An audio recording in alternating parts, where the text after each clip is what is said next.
Singapore എങ്ങനെ സമ്പന്നമായി? കേരളത്തിന് പഠിക്കാനുണ്ടോ? ഒരു ചെറിയ ദ്വീപ് രാജ്യം, പ്രകൃതി വിഭവങ്ങളില്ല. പക്ഷേ ഇന്ന് ലോകത്തിലെ സമ്പന്ന രാജ്യങ്ങളിൽ ഒന്ന് ആണ് സിംഗപ്പൂർ. ഇതെങ്ങനെ സാധിച്ചു സിംഗപ്പൂരിന്? 1965 സ്വാതന്ത്ര്യം നേടിയപ്പോൾ സിംഗപ്പൂർ ദാരിദ്ര്യത്തിലായിരുന്നു. അപ്പോൾ ലീ ക്വിൻ യു എന്ന ദീർഘദർശിയായ നേതാവ് അഴിമതി നിയന്ത്രിച്ചു, വിദ്യാഭ്യാസം കൊണ്ടുവന്നു, വിദേശ നിക്ഷേപം സിംഗപ്പൂരിലേക്ക് ആകർഷിച്ചു, തൊഴിൽ സൃഷ്ടിച്ചു.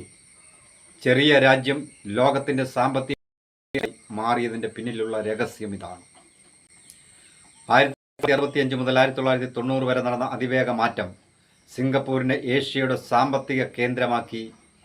ലോകത്തിലെ വലിയ കമ്പനികൾ അവിടേക്ക് കടന്നു വന്നു, അവരുടെ ഓഫീസുകൾ അവിടെ തുടങ്ങി. പോർട്ട്, ഫിനാൻസ്, ടെക്നോളജി എന്നിവ അവിടെ സ്വായത്തമാക്കി. എല്ലാം ഒരുമിച്ച് വളർന്നു. കേരളത്തിലും 1000 ശതമാനന്മാരെ സൃഷ്ടിക്കാം. അതിന് വേണ്ടത് സ്റ്റാർട്ടപ്പുകൾക്ക് ശക്തമായ പിന്തുണ കൊടുക്കുക എന്നുള്ളതാണ്. ടെക്നോളജി, വിദ്യാഭ്യാസ, വ്യവസായ സൗഹൃദ നയം,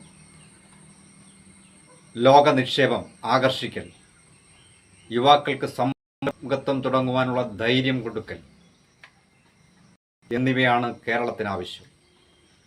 കേരളം അടുത്ത സിംഗപ്പൂർ ആകുമോ? നിങ്ങളുടെ അഭിപ്രായം കമൻ്റായി രേഖപ്പെടുത്തുക.